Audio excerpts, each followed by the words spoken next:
नमस्कार दोस्तों, मैं लक्ष्मी सिंह अनंत क्लास में एक बार फिर आपका स्वागत करती हूँ। हम लोग भाषाई कौशल पढ़ रहे थे, जिसमें हम लोगों ने श्रवण कौशल, पठन कौशल पढ़ लिया है। आज हम लोग पढ़ने जा रहे हैं भाषण कौशल, जिसको इंग्लिश में बोलते हैं ओरल एक्सप्रेशन या ओरल स्किल। ओरल एक्सप्रेशन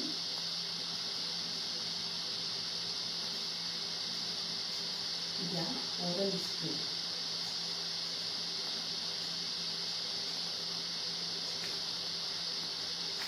अब कहोगे कि ये ओरल स्किल यानी कि हम लोग इसको एक तरह से नाम ये भी कर सकते हैं कि मौखिक कौशल। एक नाम ये भी बिल्कुल यहाँ पर मिलेगा, मौखिक कौशल। ओरल का मेन वर्ड अर्थ यही होता है, मौखिक, इसलिए भाषण वर्ड कहीं भी आ सकता है। अब इसकी हम लोग पहले परिभाषा देखते हैं, फिर हम लोग अपनी आगे बात बढ़ाते हैं। परिभाषा, भाषण या इसको कह सकते हैं वाचन या बोलना।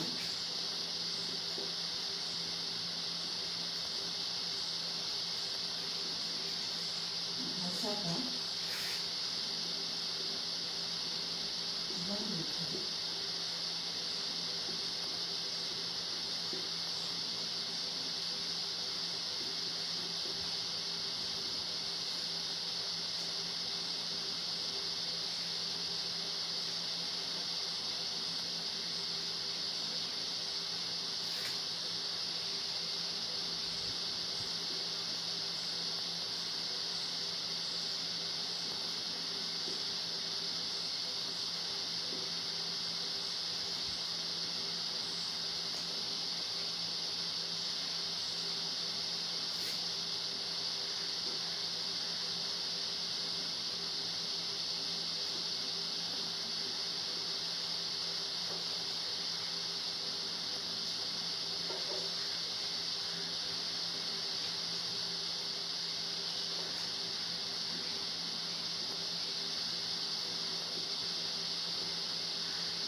कहता है क्या इसकी परिभाषा में कि भाषण, वाचन या बोलना, इसका 3 नाम यहाँ पर दिया हुआ। भाषण कौशल भी बोल सकते हैं, वाचन कौशल भी, और बोलना तो हम लोग जानते हैं, बोलना यानी कि मौखिक कौशल। भाषण, वाचन या बोलना भाषा का वह रूप है जिसका सर्वाधिक प्रयोग होता है। वाचन की कुशलता भिन्न भिन्न प्रकार के अभ्यास पर निर्भर करती है। ठीक है, बात यहाँ हो रही है कि भाषण यानी कि मौखिक कौशल, आप अपनी बातों को किस प्रकार से एक्सप्रेस करते हो। ओरल एक्सप्रेशन और यहाँ पर आया है। स्किल तो चलिए कौशल है, बट एक इसको नाम दिया गया है एक्सप्रेशन, यानी आप अपने मौखिक अभिव्यक्ति किस प्रकार से करते हैं। ये सबसे बड़ी बात होती है भाषा की, कि अगर आपको पढ़ना आ गया, अगर आपको मतलब चीज़ों को समझना आ गया, पठन कौशल आपको आ गई, श्रवण कौशल आ गई, लेकिन आप अपनी बातों को सही तरीके से अगर अभिव्यक्त नहीं कर पा रहे, आपकी मौखिक कौशल, भाषण कौशल अगर अच्छे से डेवलप नहीं है, आप अपनी बातों को अच्छे तरीके से प्रस्तुत सामने नहीं कर पा रहे हैं, तो वह फिर सही नहीं होता, फिर वो आपकी भाषण कौशल डेवलप नहीं हो पाती है। तो आप नहीं कह सकते कि आपकी भाषा डेवलप हो चुकी है। ठीक है, तो कहा जा रहा है, उसी चीज़ को बहुत अच्छे से अभिव्यक्त की गई है इसकी परिभाषा में, कि भाषण, वाचन या बोलना भाषा का वह रूप है जिसका सर्वाधिक प्रयोग होता है।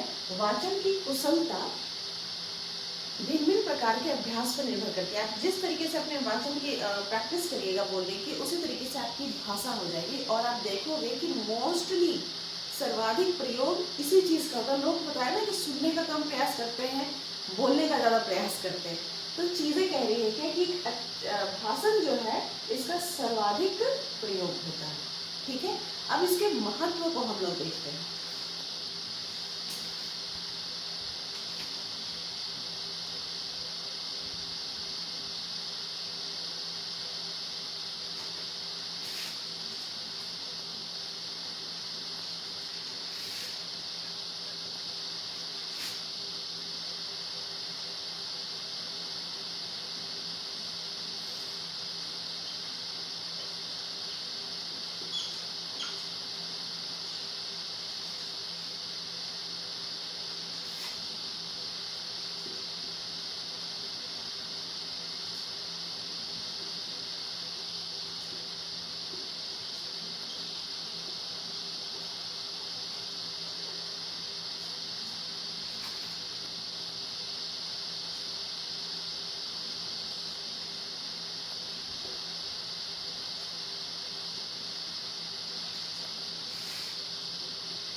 इसके महत्व में कहता है क्या कि मौखिक भाषा ही अभिव्यक्ति का सहज और सरल माध्यम है। जब तक आप बातों को अपनी किसी के सामने प्रस्तुत नहीं करोगे तो आप कैसे, जैसे कि आपको कोई सामान खरीदना हो, आप कहीं जा रहे हो या किसी से बात कर रहे हो, किसी को आप नमस्ते बोल रहे हो, तो नमस्ते करना या किसी से कोई बात अपनी कहना कि हाँ मुझे ये तकलीफ है या मुझे ये खुशी मिली है, ये सारी चीज़ें जब तक आप एक्सप्रेस नहीं करोगे बोल के, तो कैसे एक तो होता है कि हाँ हमारे बॉडी लैंग्वेज से वो समझ आते हैं कि मैं खुश हूँ या दुखी हूँ, बट आप अगर उस चीज़ को एक्सप्रेस नहीं करोगे, बोलना नहीं आएगा, तो आप कैसे बताओगे। या कोई आपको जीडी में आप बैठे हो, कोई ग्रुप डिस्कशन में आप बैठे हो, तो उस जगह पे अगर अपनी बातों को आप प्रस्तुत नहीं करोगे तो कैसे कोई समझेगा कि हाँ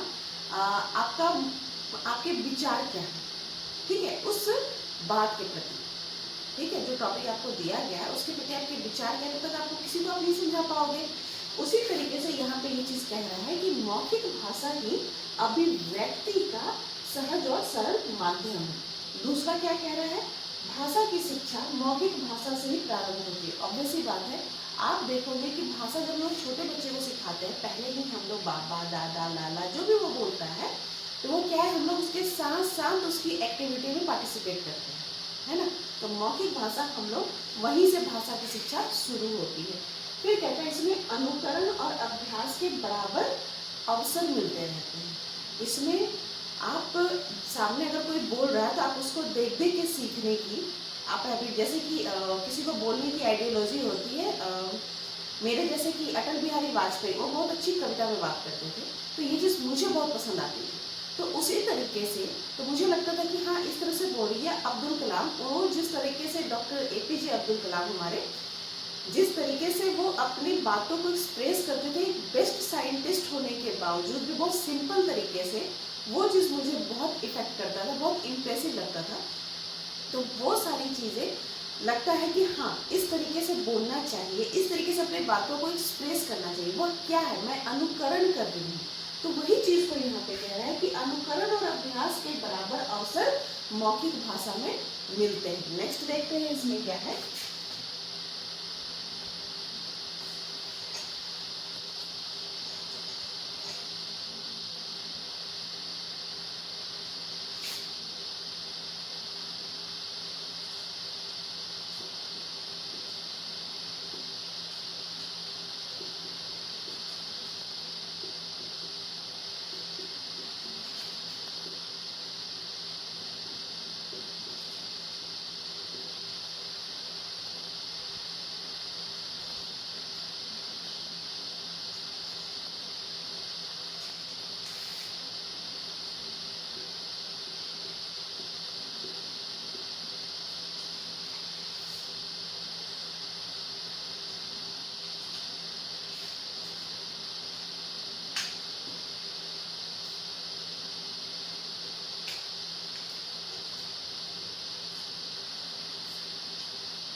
बात यहाँ हो रही है, नेक्स्ट उसमें कहता है मौखिक भाषा के द्वारा विचारों के आदान प्रदान से नई नई जानकारी मिलती है।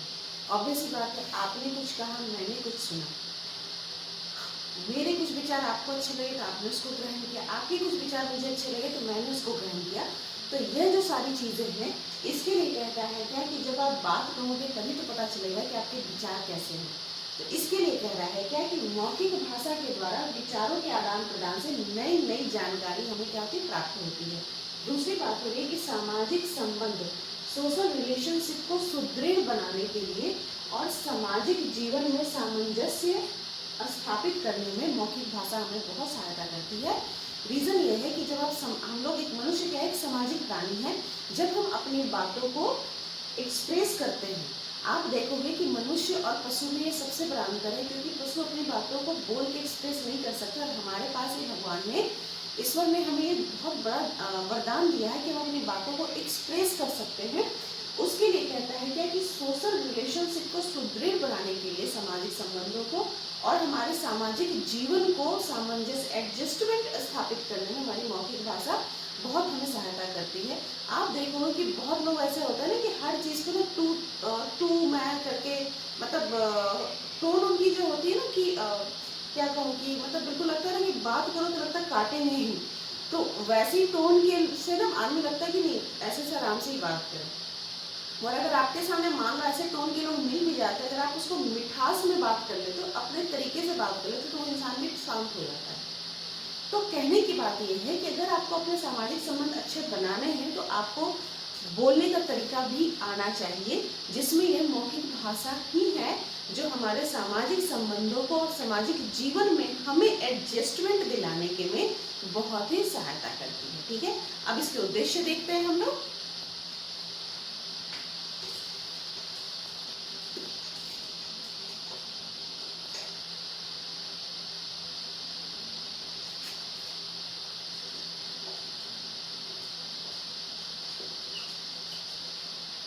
उद्देश्य कहता है कि बच्चे का कैसा होना चाहिए मौखिक भाषा के लिए, ऑब्जेक्टिव है इस भाषण कौशल का कि कैसा होना चाहिए।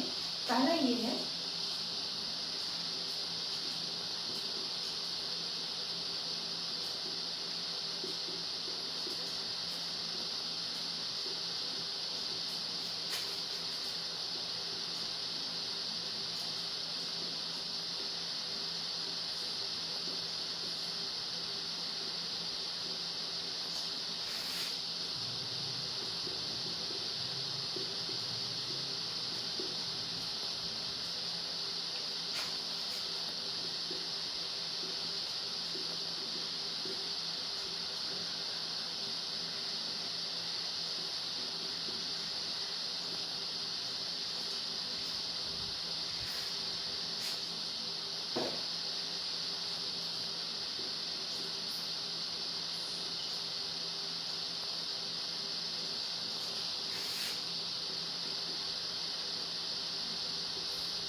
इसमें कहता है क्या उद्देश्य में कि पहला क्या है कि बच्चों को उच्चारण क्या होनी चाहिए, शुद्ध और परिमार्जित होनी चाहिए। मतलब कहने का है कि जो भी आप बोले बहुत स्पष्ट, बहुत शुद्ध तरीके से, मतलब उच्चारण आपकी गलत नहीं होनी चाहिए। जैसे कि कुछ बच्चे ना, आप देखोगे कि हिंदी में स, श और श होता है, ऐसे इसको क्या करते हैं, दंती स, तालव्य श और मूर्धन्य श। लेकिन इसका नाम तो इनको अलग अलग हम लोग जानते हैं, बट इसको क्या है, हम लोग क्या कहते हैं, इसको उच्चारण बच्चे स स स बस ये बोलते हैं। लेकिन आप इसका शुद्ध उच्चारण अगर देखोगे तो यह होता है स, सिंपल तरीके से स, और ये इसको पढ़ते हैं श। श, तालव्य, इसलिए इसको तालव्य श पहले बोला जाता था। तालव्य मतलब वो तालु से उसको रिलेट करते हैं, श, और इसके लिए भी श। तो ये जो चीज है उच्चारण, अगर आप तीनों को स बोलोगे तो जो सामने लिख रहा होगा आपकी बातों को वो इसी स को लिखेगा, लेकिन अगर आप उच्चारण श में करोगे तो पता चलेगा कि हाँ ये, ठीक है। तो ये जो चीजें है ना, इस चीज का कहता है क्या कि उच्चारण शुद्ध होना चाहिए और परिमार्जित होना चाहिए, ठीक है। नेक्स्ट कहता है बालकों को उचित स्वर और उचित गति के साथ बोलना आना चाहिए। कि आप अगर अपनी बातों को कह रहे हो, अब कुछ लोग होते हैं ना जल्दी जल्दी बात करते हैं, लगता है कि आप कोई स्पीच देने गए हैं तो बड़ा फटाफट याद करके तोते की तरह बोलते हैं, तो वो जो चीज़ें हैं लगता है कि कविता पाठ कर रहे हैं, बिल्कुल नहीं। कहाँ पे हमें पूर्ण विराम देना है, कहाँ हमें कॉमा देना है, मतलब अपने आप की बातों को थोड़ा विराम देना और पूर्ण विराम देना है, अर्ध विराम और पूर्ण विराम। तो ये चीज़ों को कहता है क्या कि उचित स्वर और उचित गति में बात करनी चाहिए, ठीक है। मतलब आना सिखाना है हमें, ये उद्देश्य है भाषण कौशल का। नेक्स्ट कहता है बालकों को निसंकोच अपने विचार व्यक्त करने आना चाहिए कि आप क्या सोचते हो, कि अपने बातों को कैसे रख रही है, निसंकोच बच्चे को आना चाहिए। नेक्स्ट पॉइंट देखते हैं।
नेक्स्ट कहता है बालकों को व्याकरण संबंध भाषा आनी चाहिए, व्याकरण के साथ, यानी इसीलिए आप देखोगे हिंदी, इंग्लिश या कोई भी सब्जेक्ट होते हैं जो हमारी लैंग्वेज से रिलेटेड होते हैं, उसमें आपको पहले टीचर जो होता है वह क्या सिखाता है, व्याकरण सिखाता है। तो व्याकरण संबंध भाषा आपको आनी चाहिए, सिखाना इसका उद्देश्य है। दूसरा क्या है, सरल भाषा आनी चाहिए, ऐसी भाषा बोलिए जो सबको समझ में है। और कहता है कि मुहावरेदार भाषा का प्रयोग होना चाहिए, बोलने में विराम चिन्हों का प्रयोग करना चाहिए, जो बात मैंने यहाँ पर कही थी, उचित स्वर और उचित गति की बात कही थी, उसी को फिर से कह रहा है कि बोलने में विराम चिन्हों का प्रयोग आना चाहिए। कि बालकों को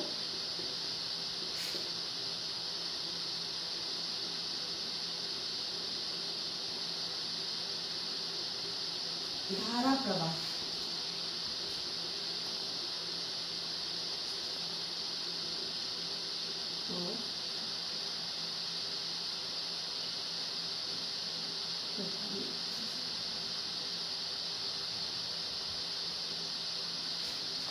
कहता है क्या कि बालकों को धारा प्रवाह और प्रभावी भाषा सिखाना। आप देखते होंगे जो नेता होते हैं उनको स्पीच लिख के दी जाती है, ठीक है, फिर भी आप देखोगे कि वो अपनी बातें जब रखने स्टेज पे शुरू करते हैं उतने बड़े मंच पर, तो कितने अच्छे से अपने, कुछ सभी नेता की मैं बात नहीं करूँ, लेकिन हाँ कुछ एक पर्टिकुलर होते हैं जिनको सुनने का मन करता है। तो कहता है क्या कि बालकों को ऐसी भाषा सिखानी है कि बच्चे जो धारा प्रभाव, ये चीज़, ये प्रैक्टिस कहाँ से होती है, स्कूल लेवल से होती है, घर से होती है। कि बच्चे अगर राइम सुना रहे हैं या बच्चे स्टोरी सुना रही है, कोई स्पीच छोटी सी अगर टीचर बोलता है बच्चे को सुनाने के लिए, तो बच्चा किस तरीके से उसको एक्सप्रेस कर रहा है टीचर के सामने। बात हो रही है बालकों को धारा प्रभाव और प्रभावी भाषा का सिखाना। इतने सारे ये उद्देश्य है, इसमें और भी अगर आपको मिलते आप देख सकते हो। तो ये मौखिक कौशल, भाषण कौशल का ये उद्देश्य है कि बच्चे को मुझे क्या सिखाना है। अब हम बात करते हैं इसकी विशेषताओं की।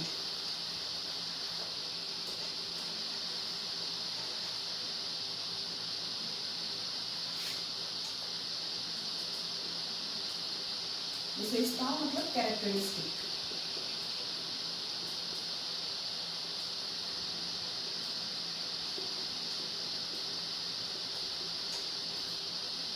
कहता है क्या कि जो भी मैं आपको पढ़ा रही हूँ ये कौशल, ये है तो हिंदी सेक्शन में, बट अगर आप चाहो तो इसको इंग्लिश में भी और बाकी रीजनल लैंग्वेज में भी आप इसको यूज़ कर सकते हो, क्योंकि ये सब में मोस्टली यही चीज़ होते हैं। तो बात हो रही है इसकी विशेषताओं की कि आखिर इसकी कैरेक्टरिस्टिक क्या होती है भाषण कौशल की। पहली कैरेक्टरिस्टिक है स्वाभाविकता।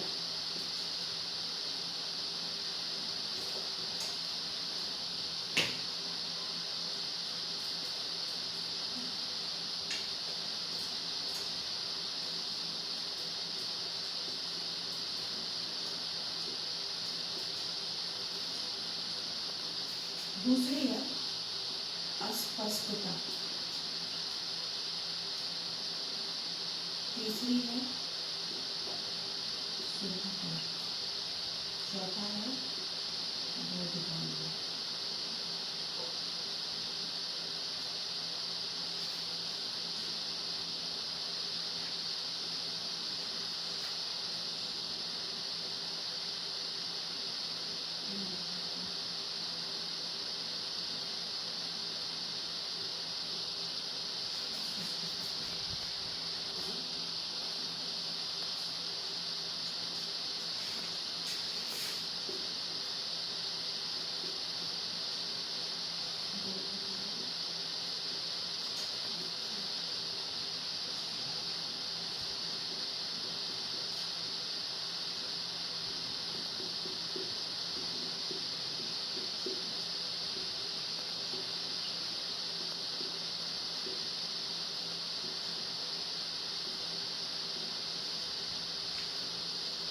विशेषता में कहता है स्वाभाविकता। आप जो भी बोले वो इस तरीके से बोले जो लगे कि आप बनावटी भाषा नहीं बोल रहे हो, जिस तरीके से आपको बोलना आता है आप उस तरीके से अपनी बातों को कहो। जैसे कुछ चीज़ों में पहले ये होता था कि जिसको इंग्लिश अच्छी आती है, अगर वो हिंदी कुछ लोग आपके सामने अगर इंग्लिश में बहुत ज़्यादा बोल रहे हैं लेकिन आपको हिंदी आती है तो आप बिल्कुल चुप होकर बैठो। लेकिन आपको पता है कि आप अपनी बातों को हिंदी में या पंजाबी में आप बहुत अच्छे से एक्सप्रेस कर सकते हैं।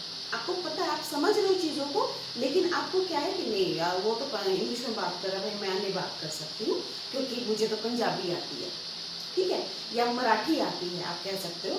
तो आप चुप होकर बैठे रहते हो, लेकिन आप उससे अच्छे एक्सप्रेस कर सकते हो, बस आते वो इंग्लिश में गलत ही बात कर रहा हो, ठीक है, ये चीज़ आती है। लेकिन अगर आपके अंदर ये चीज़ है कि नहीं मैं जैसी हूँ वही मैं ठीक हूँ और अपनी बातों का एक्सप्रेस उससे बेहतर कर सकते हो, सही कर सकते हो, तो इसको कहते हैं स्वाभाविकता। ये विशेषता कौन सिखाता है हमें? भाषण कौशल की यह कैसी होनी चाहिए, स्वाभाविकता इसमें दिखती है कि आप किस तरीके से अपनी बातों को कर रहे हैं, ठीक है। अस्पष्टता, अपनी बातों को स्पष्ट तौर पे रखने के लिए बिल्कुल क्लियर एंड कट, ठीक है।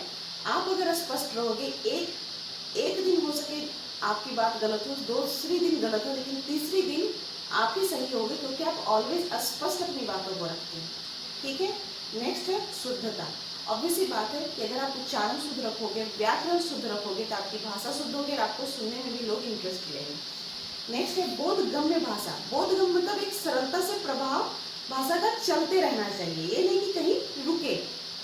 Simple and sober and natural, ये सारी चीज़ें होनी चाहिए एक भाषण के कौशल के अंतर्गत। मधुरता, मधुरता सबसे इम्पॉर्टेंट है, जिसमें बात हो रही कि अगर आप आराम से अगर लोगों से अपनी बातें करते हो तो लोग आपकी बातों को सुनेंगे, और आप हमेशा झगड़े के मूड में रहोगे, अगर टोन के मूड में रहोगे, कमेंट्स के मूड में रहोगे, आप हमेशा किसी के साथ उल्टी ही बात करोगे तो आपको सुनना लोग पसंद नहीं करेंगे। जब भी कहा गया है कि ऐसी वाणी बोलिए मन का आपा खोए कि आप भी शीतल होए और लोग को भी शीतल करें। आप अपनी बात ऐसी रखनी चाहिए कि आपको लोग सुने, ये नहीं कि आप जब आप समाज में जाए तो लोग आपको अवॉइड करें, ऐसी बातें नहीं बोलनी चाहिए। तो कहता है कि ऐसी बात करिए जिससे आपको भी अच्छा लगे और सामने वाले को भी अच्छा लगे, क्योंकि अगर आपसे कोई टोन में बात करेगा तो आपको भी अच्छा नहीं लगता है। उसी तरीके से मैं क्यों उस टोन में बात करूँ जिससे मैं किसी को अच्छी नहीं लगूँ। तो ये सारी चीज़ें आपको ये मधुरता हमें सिखाता है, और मधुरता कहाँ बोल रही है, भाषा में मधुरता होनी बहुत जरूरी है। नेक्स्ट कहता है शिष्टता। शिष्टता के अंतर्गत अपनी हर बात करनी चाहिए, ठीक है, ताकि शिष्टाचार सबसे इम्पोर्टेंट है। जहाँ पर आप शिष्टाचार होगी वहीं पे लोग आपको भी शिष्टाचार की भाषा में बात करेंगे।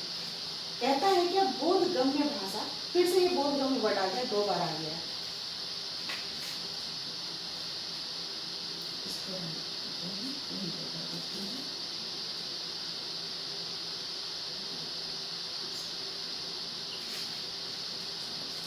कहता है क्या प्रवाहमयता।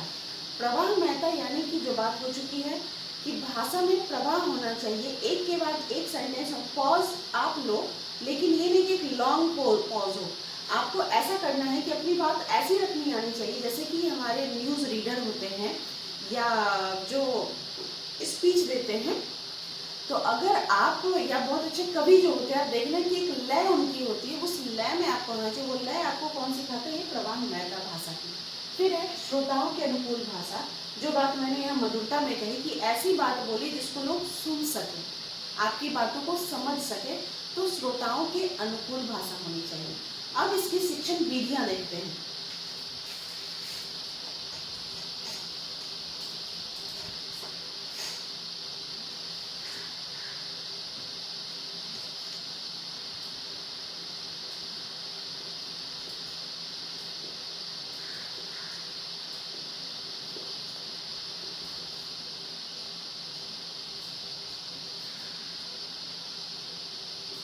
शिक्षण विधियों में हम लोग देखते हैं, कुछ पॉइंट्स में लेते हैं, उसको फिर मैं आपको डिस्कस करती हूँ। वार्तालाप,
शिक्षण विधियों में कहता है कि भाषण कौशल में शिक्षक को किस किस विधि का उपयोग करना चाहिए ताकि बच्चे एक अच्छे उनकी ओरल एक्सप्रेशन उनकी डेवलप हो सके। बात हो रही है पहली क्या है? वार्तालाप। शिक्षक को क्या करना चाहिए क्लास में कि ऐसी विधि अपनाए जिसमें वो बच्चे से बातचीत करे। आप देखना कुछ टीचर्स होते हैं वो छोटे क्लास से ही शुरू हो जाते हैं, प्री नर्सरी से ही स्टार्ट हो जाती है कि टीचर जो होते हैं बच्चे को कूल एंड काम क्लासरूम के अंदर रखने के लिए वो उनसे बात करते हैं कि आपने आज क्या किया, आपने क्या खाया, आज आपने क्या खेला, आज आपने कौन से कलर की ड्रेस पहने। इस तरह से बच्चे से बात करना टीचर कहते हैं, सब फ्रेंडशिप करते हैं, ताकि बातचीत अगर आप करोगे तो बच्चा भी आपसे बात करेगा और अपनी बातों को एक्सप्रेस करेगा। ठीक है, इससे बच्चे को क्या होता है, एक तो एक्सप्रेशन करना आ जाता है और दूसरा उसकी ओरल एक्सप्रेशन डेवलप होती है। नेक्स्ट क्या है? सस्वर वाचन। सस्वर वाचन में है कि टीचर जो है क्लासरूम में इस तरीके से करना है कि बच्चे को कोई भी पाठ देता है तो बोले उसको कि वो बोल कर पढ़े, ताकि उसका क्या है कि अगर कहीं उच्चारण अगर गलत होता है या कहीं वो तरीके से बोल नहीं रहा है तो उसको टीचर वहाँ पे सही कर सके। सस्वर वाचन। वाद विवाद, भाषा को डेवलप करने के लिए, बोधगम्य भाषा बनाने के लिए, प्रवाहमयी भाषा बनाने के लिए वाद विवाद आना जरूरी है बच्चे को, ताकि अपने वाद विवाद में जो मैंने आपसे बात की कि अगर आप अपनी बात एक्सप्रेस नहीं करोगे तो सामने वाला आपके विचार को समझ नहीं पाएगा। इसके लिए शिक्षक क्या है, बच्चे के अंतर और भाषा के लिए डिक्शनरी लेकर बैठना जरूरी नहीं। जब आप बोलना शुरू करोगे तो आपके पास ऑटोमेटिक वो वर्ड आने शुरू हो जाएंगे। तो बच्चे को ये नहीं कि कभी वो फ्यूचर में उसको कहीं कोई दो बात शब्द बोलने के लिए बोला तो उसके पास कुछ नहीं हो बोलने के लिए, ऐसा नहीं हो, इसके लिए बच्चे को टीचर क्लास में क्या करेगा, वाद विवाद प्रतियोगिता बच्चों में करानी है, ताकि बच्चा जो होता है अपनी बातों को एक्सप्रेस करना सीख ले भाषा के माध्यम से। नेक्स्ट है चित्र वर्णन। क्लासरूम में कोई भी चित्र आपको देना है और पूछना है बच्चे से कि बताइए कि आपको इस चित्र में क्या दिखता है, तो वो अपनी एक कहानी बनाएगा और उस कहानी के माध्यम से आपको अपनी बातें बताएगा।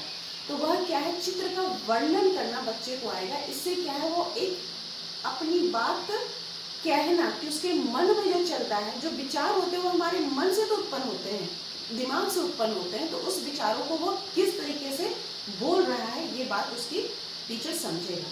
नेक्स्ट है, फिर बात हो रही है कविता पाठ। कविता पाठ में या कहानी सुनना। कविता पाठ अगर आप क्लासरूम में, टीचर जो होता है कविता बताता है, पूरी कविता को जिस तरीके से वह बताता है, ठीक है, बच्चे क्या होते हैं उसको इंटरेस्ट लेते हैं। टीचर क्या कविता को बहुत तरीके से एक झूम कर या बहुत अच्छे से या एक्सप्रेशन के द्वारा बताता है, तो बच्चा भी उस चीज़ को करता है, टीचर का अनुकरण करके सीखता है। तो अगर आप कविता किस तरह की, कविता बोलना और कहानी बोलने दोनों का तरीका अलग होता है, तो दोनों ही तरीके को टीचर को क्लासरूम में बच्चे को बताना है। ये नहीं कि कविता को कहानी के तरीके से पढ़े और कहानी को कविता की तरह से, ये गलत है। तो कहता है क्या कि कविता पाठ करना बच्चे को आप सिखाते हैं किस तरीके से कविता को पढ़ते हैं। टीचर पहले पढ़ के सुनाएगा और फिर बच्चे भी उस तरीके से उसको सुनाएंगे। उसी प्रकार कहानी के लिए है कि कहानी किस तरीके से सुनाना है। कहानी जब तक इंटरेस्टिंग नहीं होती है, हम लोग कहानी को नहीं सुनते हैं, बोर हो जाते हैं, हमें नींद आने लग जाती है। लेकिन वही कहानी अगर इंटरेस्टिंग होती है, हम लोग उसको बार बार सुनते हैं, ठीक है। तो उस चीज़ों को कहता है क्या कि कहानी, जैसे कि प्रेमचंद की कहानी कहीं होती है जो उसको सीरियल बना के आप कोई पिक्चर बना के देता है, तो हम लोग उसको बहुत इंटरेस्ट से देखते हैं। तो वो चीज़ क्या है, या कोई हमारे थ्रिलर होता है वो हम लोग बहुत इंटरेस्ट से देखते हैं। तो रीज़न क्या है कि हमें उसमें इंटरेस्ट लग रहा है, और अगर मुझे वो कहानी सुनाने के लिए बोला कि आपने आज क्या मूवी में देखा, वो चित्र वर्णन है, तो मैं जिस तरीके से एक्सप्रेस करें, अगर मैं कहानी को बहुत बोरिंग तरीके से सुनाऊंगी इस स्क्रिप्ट को, तो कोई मुझे सुनेगा नहीं, ठीक है।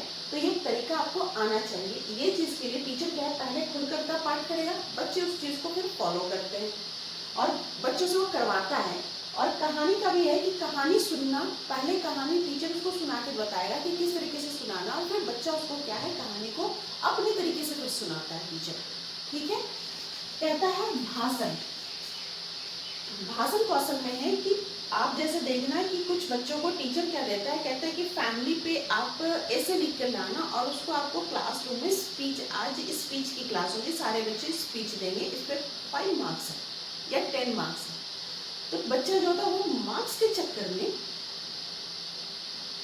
आएगा और खड़े होकर स्पीच देगा टीचर के सामने या अपने डेस्क पर बैठ के ही देगा। तो ये सारी चीज़ें टीचर क्यों सिखाता है, क्योंकि भाषण अगर डेवलप हो जाएगी बच्चे के पास, धीरे धीरे धीरे वो अपनी बातों को एक्सप्रेस करना उसको आ जाएगा, ठीक है। फिर अनुच्छेद सार और पाठ का सार। आप देखना हिंदी, इंग्लिश या जिसमें जो भी हमारी सीटेट में जो पेडागोजी आती है, या जो भी यूपी टेट, सुपर टेट के एग्जाम है, या ऑल ओवर इंडिया के जो टेट एग्जाम्स हैं, सब में आप देखना सारांश आता है, एक पैराग्राफ आता है ना, अनुच्छेद सार। तो कहता है कि पाठ को वो जो एक दिया रहता है उससे कुछ क्वेश्चन हमें करने के लिए दिया है, वो पढ़ रहे हो आप, तो आप उसको पढ़ के क्या समझे, हम फटाफट जल्दी जल्दी पढ़ते हैं ना उसको।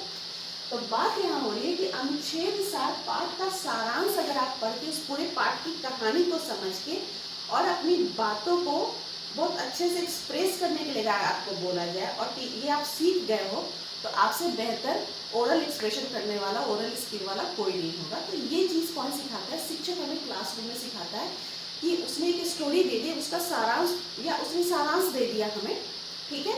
और कहता है क्या कि इससे आप अपनी बातों को बताओ कि इसका आखिर कहना क्या चाह रहा है, ठीक है। अब है नाटक मंचन। जो स्कूल में जो प्रोग्राम्स होते हैं हमारे, उसमें जो नाटक मंचन होता है, कोई कैरेक्टर बच्चे को दिया जाता है, तो वो कैरेक्टर में वो खुद को इन्वॉल्व करके, टाइगर बनना है या बियर बनना है, भालू बनना है, तो डेवलप करके खुद को वो क्या करता है कि वो एक्सप्रेशन में आके वो एक्सप्रेशन भी देता है अपना और बोलता भी है उस तरीके से। तो नाटक मंचन में क्या है कि उसको अपनी बात कहना आना चाहिए और एक चीज़ और है, आप देखना कि जो लोग प्रोग्राम को होल्ड एंकरिंग, यस, एंकरिंग जो आती है तो वो एंकरिंग बच्चे को आना चाहिए। सबसे पहला पॉइंट इसमें है नाटक मंचन में। नाटक तो बच्चा चलो कर लेगा, उसको प्रैक्टिस करवाएंगे वो कर लेगा, अपनी बातों को स्टेज पे खड़े होके सारे लोग उसको देखेंगे और वो बहुत अच्छे से बोलने की कोशिश पूरी करता है, बच्चे करते भी हैं शिद्दत के साथ। लेकिन इसमें सबसे बड़ी बात इसकी होती है एंकर की। एंकर जो है अपनी बातों को और जो बाकी जितने स्टेज के परफॉर्मेंस आते हैं उसको किस प्रकार से बोलता है स्टेज के ऊपर, ये भी सबसे बड़ी बात होती है। तो वो ताकि पूरे प्रोग्राम का, नाटक मंचन का वो पूरे समा को बांध के रखता है। तो इसके लिए कहता है कि बच्चे को नाटक मंचन आना चाहिए ताकि उसकी यही से भाषण कौशल यहाँ से भी डेवलप होती है। ये सारी जितनी शिक्षण विधि है ये क्लास में, स्कूल में हमारे होते हैं और इसका टीचर को विशेष ध्यान रखना चाहिए। नेक्स्ट है स्वतंत्र आत्म प्रकाशन का अवसर।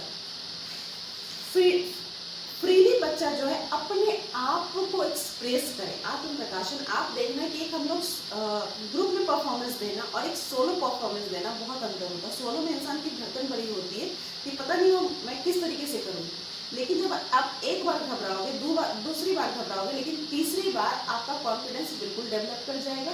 तो टीचर को ये चाहिए कि बच्चे को स्वतंत्र आत्म प्रकाशन का अवसर देना चाहिए। आपको जो लगता है कि इस बच्चे को खुलना बहुत जरूरी है, अपनी बात कहना आना चाहिए, वैसे के लिए टीचर को चाहिए। जैसे कुछ बच्चे गिफ्टेड होते हैं, कुछ नॉर्मल बच्चे होते हैं, कुछ जो होते हैं थोड़े से डल होते हैं, तो डल को ही हमें उठाना है ताकि वो अपने सभी नॉर्मल बच्चों के साथ वो मिक्स हो सके। तो उसके लिए हमें क्या है कि हर बच्चे को अवसर प्रदान करना चाहिए कि आप अपनी बात कहो।